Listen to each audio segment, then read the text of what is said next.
Hello friends, welcome to the YouTube channel study record. Friends, आज हम discuss करने वाले 20 दिसंबर 2018 के करंट अफेयर्स के ऊपर। फ्रेंड्स, हम लोग करंट अफेयर्स पर इसलिए डिस्कस कर रहे हैं क्योंकि हमारे एग्जाम पॉइंट ऑफ व्यू से जो करंट अफेयर्स का वेटेज है वो 10 से 15 क्वेश्चन हर एग्जाम की शिफ्ट में करंट अफेयर्स से पूछे ही जाते हैं। और अब जो करंट अफेयर्स का वेटेज हो गया हमारे एग्जाम पॉइंट ऑफ व्यू से वो बहुत ही ज़्यादा बढ़ गया है। इसलिए फ्रेंड्स हम डेली करंट अफेयर्स पर डिस्कस कर रहे हैं। और फ्रेंड्स, डेली करंट अफेयर्स देखने के लिए आप चैनल को सब्सक्राइब कर लीजिए और इस तरीके के बेल आइकन को जरूर प्रेस कर लें, जिससे मैं जो भी वीडियो अपलोड करूंगा तो इसका नोटिफिकेशन आप तक पहुंच जाएगा। और फ्रेंड्स, मैंने डिस्क्रिप्शन में टेलीग्राम ग्रुप की लिंक दे दी है, आप टेलीग्राम ग्रुप पर ज्वाइन हो जाइए, वहां पर आपको सारी पीडीएफ एक साथ अवेलेबल मिल जाएगी। फ्रेंड्स, आज का सेशन हम डिस्कस करने वाले 20 दिसंबर 2018 के करंट अफेयर्स के ऊपर। लास्ट वीडियो में हमने क्विज के क्वेश्चन को देखा था, उसका आंसर हमें डिस्कस करना था। तो क्विज का क्वेश्चन था, हाल ही में किसने हॉकी विश्व कप 2018 जीता? तो फ्रेंड्स, इसका आंसर है option number B, Belgium. Belgium इसका राइट आंसर हो जाएगा। ऑप्शन नंबर बी इसका राइट आंसर हो जाएगा। सभी लोगों ने कमेंट बॉक्स में सही आंसर किया है। बेल्जियम ने भुवनेश्वर में हॉकी विश्व कप 2018 जीता। कहां पर? भुवनेश्वर में। तो ये आप नोट कर लीजिए, कहां पर? भुवनेश्वर में। बेल्जियम ने भुवनेश्वर में हॉकी विश्व कप 2018 जीता है। और उन्होंने पुरुषों के हॉकी विश्व कप के फाइनल में नीदरलैंड को शूट आउट में हराया। तो ये भी आपको याद रखना है, किसको हराया है? नीदरलैंड को। पुरुषों के हॉकी विश्व कप के फाइनल में नीदरलैंड को शूट आउट में हराया। और हॉकी विश्व कप 2018 भारत के भुवनेश्वर में आयोजित किया गया था। तो ये भी क्वेश्चन पूछा जा सकता है, तो आपको याद रखना है कहां पर आयोजित किया गया है? भारत के भुवनेश्वर में। ठीक है फ्रेंड्स। और 2014 का हॉकी विश्व कप ऑस्ट्रेलिया ने जीता था, ये भी हमने डिस्कस किया था। 2014 का जो हॉकी विश्व कप था वो ऑस्ट्रेलिया ने जीता था। तो ये भी इंपॉर्टेंट है, तो ये भी आपको याद रखना है। एक बार और हम देख लेते हैं।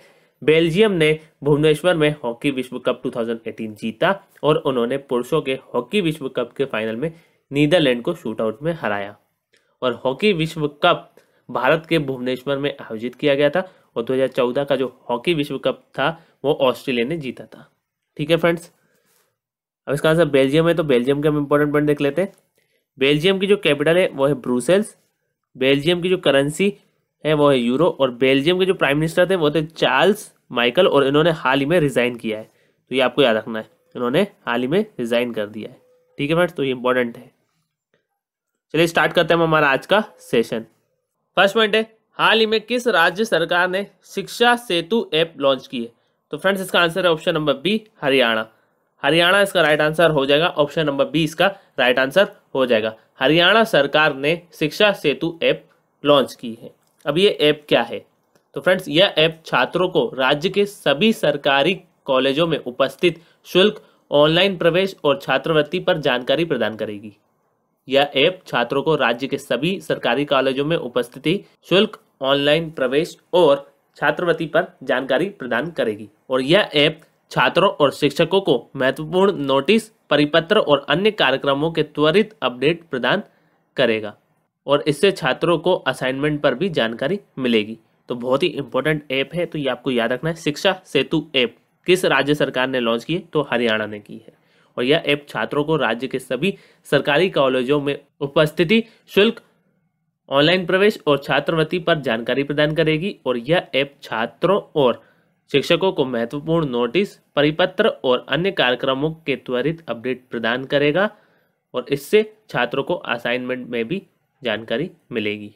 ठीक है फ्रेंड्स, इसका आंसर हरियाणा है। तो हरियाणा से रिलेटेड जो हमने रिसेंटली करंट अफेयर आए वो हम देख लेते हैं। हरियाणा में फैमिली प्लानिंग रसद प्रबंधन सूचना प्रणाली का उद्घाटन किया गया। तो ये हमने हाल ही में डिस्कस किया, तो ये आपको याद रखना है। नेक्स्ट है, भारतीय नौसेना द्वारा हिंद महासागर क्षेत्र के लिए इंफॉर्मेशन फ्यूजन सेंटर हरियाणा में स्थापित किया गया। तो ये भी हमने हाल ही में डिस्कस किया है। दोनों इंपॉर्टेंट पॉइंट है हरियाणा से रिलेटेड, तो आपको याद रखना है। अब फ्रेंड्स, हम हरियाणा के इंपॉर्टेंट पॉइंट देख लेते हैं। हरियाणा की जो कैपिटल है वो है चंडीगढ़। हरियाणा के जो सीएम है वो है मनोहर लाल खट्टर। और हरियाणा के जो गवर्नर है वो है सत्यदेव नारायण आर्य। तो इतने पॉइंट आपको हरियाणा से याद रखने हैं। चलिए फ्रेंड्स, हम देख लेते हैं हमारा नेक्स्ट पॉइंट। नेक्स्ट पॉइंट है, हाल ही में किस मंत्रालय ने जम्मू कश्मीर के लद्दाख क्षेत्र में नए पर्यटक और ट्रेकिंग मार्गों को मंजूरी दी? तो फ्रेंड्स, इसका आंसर है ऑप्शन नंबर बी, गृह मंत्रालय। गृह मंत्रालय इसका राइट आंसर हो जाएगा। ऑप्शन नंबर बी इसका राइट आंसर हो जाएगा। गृह मंत्रालय ने जम्मू कश्मीर के लद्दाख क्षेत्र में ये आपको याद रखना है। कौन से क्षेत्र में? लद्दाख क्षेत्र में नए पर्यटक और ट्रेकिंग मार्गों को मंजूरी दी और इसका लक्ष्य साहसिक पर्यटन को बढ़ावा देना और लद्दाख में आर्थिक गतिविधियों को बढ़ाना है। इसका जो लक्ष्य है वो है साहसिक पर्यटन को बढ़ावा देना और लद्दाख में आर्थिक गतिविधियों को बढ़ाना है।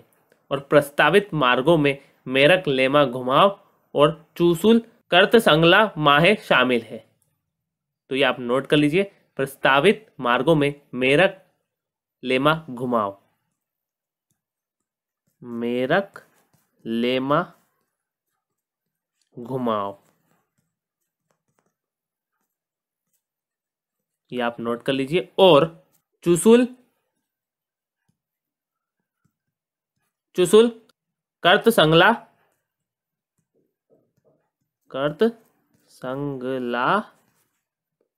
माहे शामिल है। तो ये आप नोट कर लीजिए। एक बार और बता देता हूँ, प्रस्तावित मार्गों में मेरक लेमा घुमाव और चूसुल कर्तसंगला माहे शामिल है। और फ्यांग डोकला हुंडाडोग हुंडे प्रस्तावित ट्रेकिंग मार्गों में से एक है। फ्यांग डोकला, ये आप नोट कर लीजिए, फ्यांग डोकला हुंडाडोग हुंडे, तो ये इंपॉर्टेंट है, प्रस्तावित ट्रेकिंग मार्गों में से एक है। फ्यांग डोकला हुंडाडोग हुंडे प्रस्तावित ट्रेकिंग मार्गों में से एक है। ठीक है फ्रेंड्स, अब इसका आंसर गृह मंत्रालय और यहाँ जम्मू कश्मीर की भी बात हो रही है, तो दोनों के जो रिसेंटली करंट अफेयर है वो हम एक बार देख लेते हैं। गृह मंत्रालय ने निर्भया फंड योजना के तहत 194.44 करोड़ रुपए की कुल लागत पर लखनऊ के लिए सुरक्षित शहर परियोजना को मंजूरी दी। तो इंपॉर्टेंट है, गृह मंत्रालय से रिलेटेड, तो ये आपको याद रखना है। अब फ्रेंड्स हम जम्मू कश्मीर के इंपॉर्टेंट पॉइंट देख लेते हैं करंट अफेयर से रिलेटेड।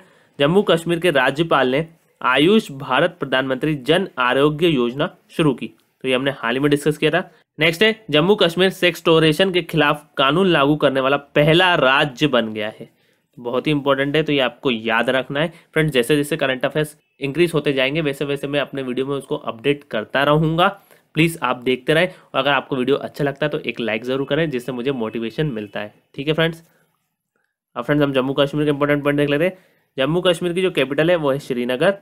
जम्मू कश्मीर के जो सीएम थी वो थी महबूबा मुफ्ती और उन्होंने 20 जून 2018 को रिज़ाइन कर दिया है। कब रिज़ाइन किया? 20 जून 2018 को। और अभी जम्मू कश्मीर में गवर्नर्स रूल लगा हुआ है और जम्मू कश्मीर के जो गवर्नर है वो है सत्यपाल मलिक। तो इतने पॉइंट आपको जम्मू कश्मीर से याद रखने।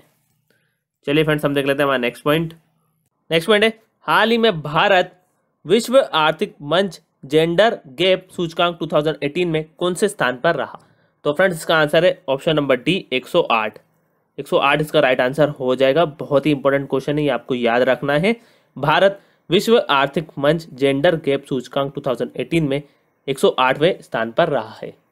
वर्ल्ड इकोनॉमिक फोरम ने ग्लोबल जेंडर गैप रिपोर्ट 2018 जारी की है और इस रिपोर्ट के मुताबिक भारत विश्व आर्थिक मंच जेंडर गैप सूचकांक 2018 में 108वें स्थान पर रहा है। और आइसलैंड, ये आप नोट कर लीजिए, और आइसलैंड विश्व आर्थिक मंच जेंडर गैप सूचकांक 2018 में प्रथम स्थान पर रहा। तो ये भी आपको याद रखना है, फर्स्ट पे कौन रहा है? आइसलैंड। विश्व आर्थिक मंच ने यह टिप्पणी की है कि भारत स्वास्थ्य और अस्तित्व में दुनिया में तीसरे सबसे कम स्थान पर है।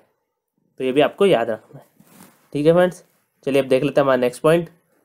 नेक्स्ट पॉइंट है, हाल ही में किस शहर में 2 दिवसीय राष्ट्रीय बालरंग 2018 आयोजित किया जाएगा? तो फ्रेंड्स इसका आंसर है option number C, Bhopal. Bhopal इसका राइट आंसर हो जाएगा। ऑप्शन नंबर सी इसका राइट आंसर हो जाएगा। भोपाल में 2 दिवसीय राष्ट्रीय बालरंग 2018 आयोजित किया जाएगा और यह इंदिरा गांधी राष्ट्रीय मानव संग्रहालय के सहयोग से मध्य प्रदेश के स्कूल शिक्षा विभाग द्वारा आयोजित किया जाएगा।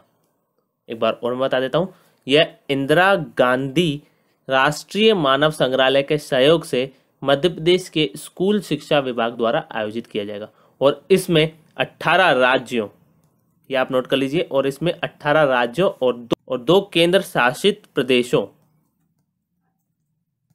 के विभिन्न विद्यालयों के छात्र लोक नृत्य, गीत और अन्य सांस्कृतिक कार्यक्रम प्रस्तुत करेंगे।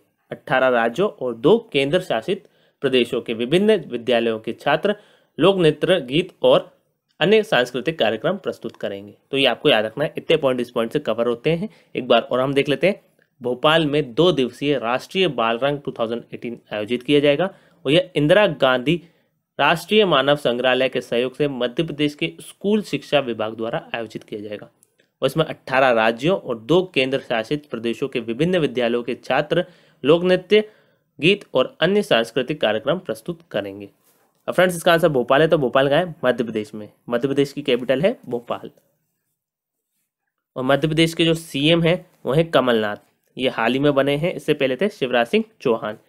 मध्य प्रदेश की जो गवर्नर है वो है आनंदीबेन पटेल। तो इतने पॉइंट आपको मध्य प्रदेश से याद रखना है। चलिए फ्रेंड्स हम देख लेते हैं हमारा नेक्स्ट पॉइंट। नेक्स्ट पॉइंट है, हाल ही में किस मंत्रालय ने संगीत कला संगम का आयोजन किया? तो फ्रेंड्स इसका आंसर है ऑप्शन नंबर सी, मानव संसाधन विकास मंत्रालय। मानव संसाधन विकास मंत्रालय इसका राइट आंसर हो जाएगा। ऑप्शन नंबर सी इसका राइट आंसर हो जाएगा। मानव संसाधन विकास मंत्रालय ने संगीत कला संगम का आयोजन किया और संगीत कला संगम केंद्रीय विद्यालयों और नवोदय विद्यालयों के कला और संगीत शिक्षकों के लिए एक राष्ट्रीय मंच प्रदान करता है। तो ये बहुत ही इंपॉर्टेंट है, तो ये आपको याद रखना है। संगीत कला संगम केंद्रीय विद्यालयों और नवोदय विद्यालयों के कला और संगीत शिक्षकों के लिए एक राष्ट्रीय मंच प्रदान करता है और केंद्रीय विद्यालय संगठन और नवोदय विद्यालय समिति एचआरडी मंत्रालय के 2 संगठन हैं। केंद्रीय विद्यालय संगठन और नवोदय विद्यालय समिति मानव संसाधन विकास मंत्रालय के 2 संगठन हैं। तो ये आपको याद रखना है। एक बार और हम देख लेते हैं। मानव संसाधन विकास मंत्रालय ने संगीत कला संगम का आयोजन किया। संगीत कला संगम केंद्रीय विद्यालयों और नवोदय विद्यालयों के कला संगीत शिक्षकों के लिए एक राष्ट्रीय मंच प्रदान करता है और केंद्रीय विद्यालय संगठन और नवोदय विद्यालय समिति मानव संसाधन विकास मंत्रालय के 2 संगठन हैं। तो ये आपको याद रखना है। इतने पॉइंट इस पॉइंट से कवर होते हैं। चलिए फ्रेंड्स हम देख लेते हैं हमारा नेक्स्ट पॉइंट। नेक्स्ट पॉइंट है, हाल ही में कहाँ 9वीं आरोग्य संयुक्त आयोग की बैठक आयोजित की गई? तो फ्रेंड्स इसका आंसर है ऑप्शन नंबर डी, नई दिल्ली। नई दिल्ली इसका राइट आंसर हो जाएगा। ऑप्शन नंबर डी इसका राइट आंसर हो जाएगा। नई दिल्ली में 9वीं इंडिया आरोग्य संयुक्त आयोग की बैठक आयोजित की गई। विदेश मंत्री सुषमा स्वराज और दक्षिण कोरिया की विदेश मामलों की मंत्री कंग क्यूंग वा ने, ये आप नोट कर लीजिए, कंग क्यूंग वा ने 9वीं इंडिया आरोग्य संयुक्त आयोग की बैठक की सह अध्यक्षता की और क्यूंग वा नई दिल्ली में भारत की 2 दिवसीय यात्रा पर है। तो ये भी आपको याद रखना है। और विदेश मंत्री सुषमा स्वराज और उनकी दक्षिण कोरियाई समकक्ष ने दोनों देशों के बीच विशेष रणनीतिक साझेदारी के तहत बहुआयामी सहयोग में प्रगति की समीक्षा की। ठीक है फ्रेंड्स, अब इसका आंसर नई दिल्ली है। तो नई दिल्ली के जो रिसेंटली करंट अफेयर्स रहे वो हम एक बार देख लेते हैं। नई दिल्ली में आदि महोत्सव आयोजित किया जा रहा है। तो फ्रेंड्स हमने ये डिस्कस किया हुआ है और बहुत सारे करंट अफेयर्स आपको याद हो गए होंगे। तो एक बार हम और देख लेते हैं। भारत किर्गिज अंतर सरकारी आयोग का 9वां सत्र नई दिल्ली में आयोजित किया गया, ये भी हमने डिस्कस किया था। नेक्स्ट है, नई दिल्ली में इंस्टीट्यूशन इनोवेशन काउंसिल कार्यक्रम शुरू किया गया, तो ये भी हमने डिस्कस किया था। नेक्स्ट है, अंतर्राष्ट्रीय बाल रंगमंच महोत्सव जश्न ए बचपन के 14वें संस्करण का उद्घाटन नई दिल्ली में किया गया, तो ये भी हमने हाल में डिस्कस किया है। नेक्स्ट है, जलवायु परिवर्तन पर 27वीं बेसिक मंत्रिस्तरीय बैठक नई दिल्ली में आयोजित की गई, तो ये भी आपको याद रखना है। नेक्स्ट है, भारत संयुक्त अरब अमीरात सामरिक सम्मेलन का दूसरा संस्करण नई दिल्ली में आयोजित किया जाएगा, तो ये भी हमने डिस्कस किया था। नेक्स्ट है, रामनाथ कोविंद ने नई दिल्ली में दूसरे अंतर्राष्ट्रीय अंबेडकर सम्मेलन का उद्घाटन किया, बहुत ही इंपॉर्टेंट है, आपको याद रखना किसने किया है, रामनाथ कोविंद ने। नेक्स्ट है, पुलिस अनुसंधान और विकास ब्यूरो ने जांच एजेंसियों के प्रमुखों के दूसरे राष्ट्रीय सम्मेलन का आयोजन नई दिल्ली में किया, तो ये भी आपको याद रखना है। नेक्स्ट है, नई दिल्ली में भारत जल प्रभाव शिखर सम्मेलन 2018 आयोजित किया जाएगा, तो ये आपको याद रखना है। नेक्स्ट है, दिल्ली के मुख्यमंत्री द्वारा निःशुल्क तीर्थ यात्रा योजना शुरू की गई, तो ये भी हमने हाल ही में डिस्कस किया है। नेक्स्ट है, नई दिल्ली में इंडिया डे का उद्घाटन किया गया, ये इसी वीक के हैं करंट अफेयर्स दिल्ली से रिलेटेड। पुलिस आयुक्त अमूल्य पटनायक ने दिल्ली में प्रहरी योजना शुरू की। नेक्स्ट है, नई दिल्ली में डीडी किसान चैनल पर दूरदर्शन महिला किसान पुरस्कार लॉन्च किया गया। ये भी आपको याद रखना है। नेक्स्ट है, दिल्ली सरकार ने ऑपरेशन मिनिमम वेज शुरू किया। ये हमने 3 दिन पहले ही डिस्कस किया है। खेल मंत्री कर्नल राज्यवर्धन राठौर ने दिल्ली में सोल्जराथॉन मैराथन को ध्वजांकित किया। तो ये भी हमने हाल ही में डिस्कस किया है। नेक्स्ट है, जो हमने कल डिस्कस किया है, दिल्ली उच्च न्यायालय ने भारत में निजी कंपनियों द्वारा ऑक्सीटोसिन की बिक्री, वितरण, निर्माण और आयात को प्रतिबंधित करने के केंद्र सरकार के फैसले को रद्द कर दिया गया। तो ये आपको याद रखना है, ये हमने कल ही डिस्कस किया और मैंने इसको अपडेट कर दिया है। अब फ्रेंड्स हम दिल्ली के इंपॉर्टेंट पॉइंट देख लेते हैं। दिल्ली के जो सीएम है वो है अरविंद केजरीवाल। दिल्ली के जो गवर्नर है वो है अनिल बाईजाल। और malaria research centre, Indian council of medical research, all India institute of medical sciences, भारतीय कृषि अनुसंधान परिषद और भारतीय कृषि अनुसंधान संस्थान, ये सब कहाँ है? ये सब न्यू दिल्ली में। तो इतने पॉइंट आपको दिल्ली से याद रखने। चलिए फ्रेंड्स हम देख लेते हैं हमारा नेक्स्ट पॉइंट। नेक्स्ट पॉइंट है, हाल ही में किस देश ने 2019 को सहिष्णुता वर्ष के रूप में घोषित किया? तो फ्रेंड्स इसका आंसर है ऑप्शन नंबर सी, संयुक्त अरब अमीरात। संयुक्त अरब अमीरात इसका राइट आंसर हो जाएगा। ऑप्शन नंबर सी इसका राइट आंसर हो जाएगा। संयुक्त अरब अमीरात के राष्ट्रपति शेख खलीफा बिन जायद अल नहयान ने 2019 को सहिष्णुता वर्ष के रूप में घोषित किया है और यह इस वर्ष चलाए गए जयद वर्ष का विस्तार है। तो ये आप नोट कर लीजिए, यह इस वर्ष चलाए गए जयद वर्ष का विस्तार है। 2019 संयुक्त अरब अमीरात को सहिष्णुता के लिए वैश्विक राजधानी के रूप में उजागर करेगा, स्थानीय, क्षेत्रीय और अंतर्राष्ट्रीय समुदायों में सह अस्तित्व और शांति के मूल्यों को बढ़ावा देगा। और 2016 में संयुक्त अरब अमीरात कैबिनेट ने सहिष्णुता राज्य मंत्री के पहले पद की शुरुआत की और राष्ट्रीय सहिष्णुता कार्यक्रम शुरू किया। कब? 2016 में। तो इतने पॉइंट इस पॉइंट से कवर होते हैं, तो ये आपको याद रखना है। एक बार और हम देख लेते हैं। संयुक्त अरब अमीरात के राष्ट्रपति शेख खलीफा बिन जायद अल नहयान ने 2019 को सहिष्णुता वर्ष के रूप में घोषित किया है और यह इस वर्ष चलाए गए जयद वर्ष का विस्तार है। और 2019 संयुक्त अरब अमीरात को सहिष्णुता के लिए वैश्विक राजधानी के रूप में उजागर करेगा, स्थानीय, क्षेत्रीय और अंतर्राष्ट्रीय समुदायों में सह अस्तित्व और शांति के मूल्यों को बढ़ावा देगा। 2016 में संयुक्त अरब अमीरात कैबिनेट ने सहिष्णुता राज्य मंत्री के पहले पद की शुरुआत की और राष्ट्रीय सहिष्णुता कार्यक्रम शुरू किया।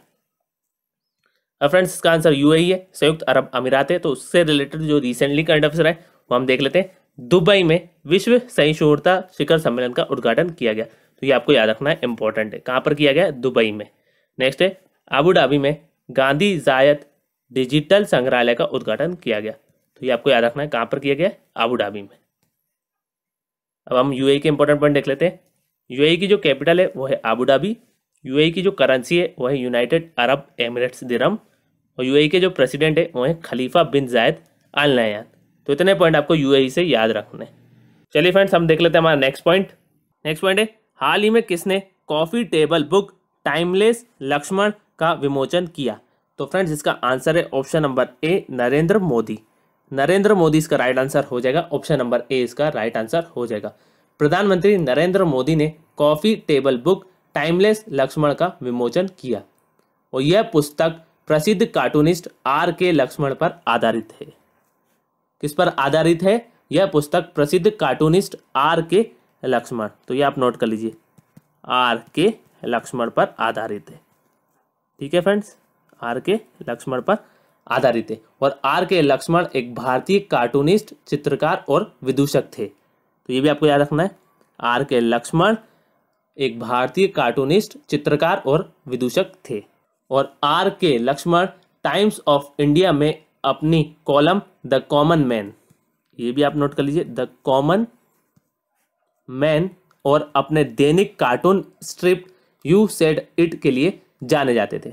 यू सेड इट के लिए जाने जाते थे। एक बार और हम देख लेते हैं। प्रधानमंत्री नरेंद्र मोदी ने coffee table book timeless Lakshman का विमोचन किया और यह पुस्तक प्रसिद्ध कार्टूनिस्ट आर के लक्ष्मण पर आधारित है। और आर के लक्ष्मण एक भारतीय कार्टूनिस्ट, चित्रकार और विदूषक थे और आर के लक्ष्मण टाइम्स ऑफ इंडिया में अपनी कॉलम द कॉमन मैन और अपने दैनिक cartoon strip you said it के लिए जाने जाते थे। अब फ्रेंड्स इसका आंसर नरेंद्र मोदी। तो नरेंद्र मोदी से रिलेटेड जो रिसेंटली करंट अफेयर है वो भी हम एक बार देख लेते हैं। नरेंद्र मोदी ने ease of doing business grand challenge launch किया, तो ये हमने हाल ही में डिस्कस किया है। नेक्स्ट है नरेंद्र मोदी 129 जिलों में सिटी गैस वितरण परियोजनाओं की आधारशिला रखेंगे, तो ये भी हमने हाल ही में डिस्कस किया है। नेक्स्ट है नरेंद्र मोदी ने भारत और विदेश में गुरु नानक की 550वीं जयंती मनाने के लिए राष्ट्रीय कार्यान्वयन समिति का गठन किया, तो ये भी हमने डिस्कस किया था। नेक्स्ट है नरेंद्र मोदी ने यह घोषणा की है कि भारत 2022 में G20 शिखर सम्मेलन की मेजबानी करेगा, बहुत ही इंपॉर्टेंट है। नेक्स्ट है नरेंद्र मोदी ब्रह्मपुत्र नदी पर बोगी बेल पुल का उद्घाटन करेंगे, ये दोनों पॉइंट बहुत ही इंपॉर्टेंट है। नेक्स्ट है हाल ही में नरेंद्र मोदी ने महाराष्ट्र में 41,000 करोड़ रुपए की बुनियादी ढांचे और आवास परियोजनाओं का शुभारंभ किया। तो इतने पॉइंट आपको इस पॉइंट से याद रखने हैं कि नरेंद्र मोदी से जो रिलेटेड रिसेंटली करंट अफेयर्स है वो मैंने अपडेट कर दिए हैं, तो इतने पॉइंट आपको नरेंद्र मोदी से भी याद रखने हैं। चलिए फ्रेंड्स हम देख लेते हैं हमारा नेक्स्ट पॉइंट। नेक्स्ट पॉइंट है हाल ही में किसको पेटा इंडिया की पर्सन ऑफ द ईयर नामित किया गया। तो फ्रेंड्स इसका आंसर है option number B, Sonam Kapoor. Sonam Kapoor इसका राइट आंसर हो जाएगा। ऑप्शन नंबर बी इसका राइट आंसर हो जाएगा। सोनम कपूर को अपने पशु समर्थन प्रयासों के लिए 2018 पेटा इंडिया की पर्सन ऑफ द ईयर नामित किया गया। और पेटा का जो फुल फॉर्म है वो आप नोट कर लीजिए, people for the ethical treatment of animals. एक बार और रिपीट कर देता हूँ, people for the ethical treatment of animals Virginia US में स्थित एक पशु अधिकार संगठन है। पेटा वर्जीनिया यूएसए में स्थित एक पशु अधिकार संगठन है। और पेटा इंडिया के person of the year award के पिछले प्राप्तकर्ताओं में अनुष्का शर्मा, डॉक्टर शशि थरूर, हेमा मालिनी और अन्य शामिल हैं। तो इतने पॉइंट आपको इस पॉइंट से याद रखने। एक बार और मैं बता देता हूं, सोनम कपूर को अपने पशु समर्थन प्रयासों के लिए 2018 पेटा इंडिया की पर्सन ऑफ द ईयर नामित किया गया है। पेटा का जो फुल फॉर्म है वो है people for the ethical treatment of animals. PETA Virginia USA में स्थित एक पशु अधिकार संगठन है, तो ये आपको याद रखना है, वर्जीनिया यूएसए में पेटा। ठीक है, पेटा इंडिया के person of the year award के पिछले प्राप्तकर्ताओं में अनुष्का शर्मा, डॉक्टर शशि थरूर, हेमा मालिनी और अन्य लोग शामिल हैं। ठीक है फ्रेंड्स, इतने पॉइंट आपको इस पॉइंट से याद रखना है बस। पेटा इंडिया की पर्सन ऑफ द ईयर नामित किया गया है सोनम कपूर को 2018 की। ठीक है फ्रेंड्स, तो ये आपको याद रखना है। चलिए फ्रेंड्स हम देख लेते हैं हमारा नेक्स्ट पॉइंट। नेक्स्ट पॉइंट है हाल ही में आरबीआई तरलता संचार की मात्रा को 10,000 करोड़ रुपए से बढ़ाकर कितने करोड़ रुपए करेगा। तो फ्रेंड्स इसका आंसर है ऑप्शन नंबर सी, 50,000 करोड़ रुपए। 50,000 करोड़ रुपए इसका राइट आंसर हो जाएगा। ऑप्शन नंबर सी इसका राइट आंसर हो जाएगा। आरबीआई दिसंबर 2018 में तरलता संचार की मात्रा को 10,000 करोड़ रुपए से बढ़ाकर 50,000 करोड़ रुपए करेगा। और इससे पहले यह घोषणा की गई थी कि दिसंबर 2018 में ओपन मार्केट ऑपरेशंस के माध्यम से 40,000 करोड़ रुपए की तरलता का विस्तार होगा। ठीक है फ्रेंड्स, और OMO का जो अर्थ है वो प्रणाली में धन की राशि के विस्तार या संकुचन के लिए खुले बाजार में सरकारी प्रतिभूतियों की खरीद और बिक्री करना है। तो OMO का ये अर्थ है, तो ये आपको याद रखना है। एक बार और हम देख लेते हैं। आरबीआई तरलता संचार की मात्रा को 10,000 करोड़ रुपए से बढ़ाकर 50,000 करोड़ रुपए करेगा। और इससे पहले यह घोषणा की गई थी कि यह दिसंबर 2018 में ओपन मार्केट ऑपरेशंस के माध्यम से 40,000 करोड़ रुपए की तरलता का विस्तार करेगा। और OMO का अर्थ प्रणाली में धन की राशि के विस्तार या संकुचन के लिए खुले बाजार में सरकारी प्रतिभूतियों की खरीद और बिक्री करना है। ठीक है फ्रेंड्स, तो ये इसका अर्थ है OMO का। अब फ्रेंड्स यहाँ आरबीआई की बात हो रही है, तो आरबीआई के हम इंपॉर्टेंट पॉइंट देख लेते हैं। आरबीआई की जो स्थापना हुई है वो ये 1 अप्रैल 1935 को। आरबीआई का जो हेडक्वार्टर है वो है मुंबई में। और आरबीआई के जो फाउंडर है वो है ब्रिटिश राज। और आरबीआई के जो गवर्नर है वो है शक्तिकांत दास। ये हाल ही में बने हैं, तो ये इंपॉर्टेंट है, आ सकता है। आरबीआई के जो गवर्नर बने हैं अभी वो है शक्तिकांत दास। आज का जो क्विज का क्वेश्चन है वो है हाल ही में कौन सा देश 1 जनवरी 2019 से बड़ी इंटरनेट और प्रौद्योगिकी कंपनियों पर अपना कर पेश करेगा? तो फ्रेंड्स इसका आंसर आप मुझे कमेंट बॉक्स में कमेंट करके बताएंगे। नेक्स्ट वीडियो में हम इस क्विज के आंसर को डिस्कस करेंगे। आई होप फ्रेंड्स आप सभी को ये वीडियो पसंद आया होगा। अगर फ्रेंड्स आपको ये वीडियो पसंद आया तो लाइक ज़रूर करें, शेयर करें अपने फ्रेंड्स के साथ, और स्टडी से रिलेटेड कोई भी व्हाट्सएप ग्रुप हो तो उस ग्रुप में आप इस वीडियो को जरूर शेयर कर दीजिए। और अभी तक आपने चैनल को सब्सक्राइब नहीं किया तो चैनल को आप सब्सक्राइब जरूर कर लीजिए और बेल आइकन को जरूर प्रेस कर लें, जिससे मैं जो भी वीडियो अपलोड करूंगा तो उसका नोटिफिकेशन आप तक पहुंच जाएगा। फ्रेंड्स आगे आने वाले कुछ ही दिनों में मैं डेटा को इंक्रीज़ करने वाला हूं, तो आप अगर वीडियो देख रहे हैं तो वीडियो को लाइक ज़रूर करें और चैनल को सब्सक्राइब जरूर कर लीजिए। वो आपके आगे आने वाले एग्जाम में बहुत ही हेल्पफुल रहेगा जो मैं डेटा इंक्रीज़ करने वाला हूँ। ठीक है friends, thank you for watching, have a nice day, thank you.